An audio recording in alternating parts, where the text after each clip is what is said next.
Akwai wani fina-finai da nake son kawo muku wanda fina-finan guda biyu ne, ɗaya Fikira ɗaya kuma Algaita. Sunan fim mai suna ɗaya Gaibu. Wato fim mai suna Uncharted wanda labari ne da ke nemo dukiya a cikin wani tsohon kogo wanda kogon ya kasance a cikin ruwa yake.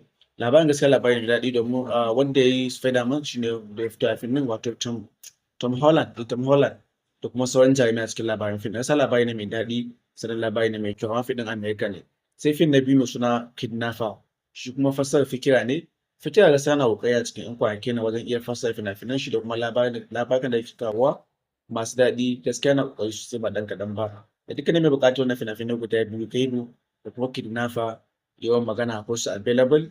In kana kalla a YouTube ne za ka nan bana cikin bidiyon kuma kana kalla a TikTok ne ka je profile za ka nan bana in ma a Facebook ne ka je profile na ma za ka nan bana domin kwamshi kalla wannan fina-finai guda biyu masu kyau Kidnapper da kuma Gaibu.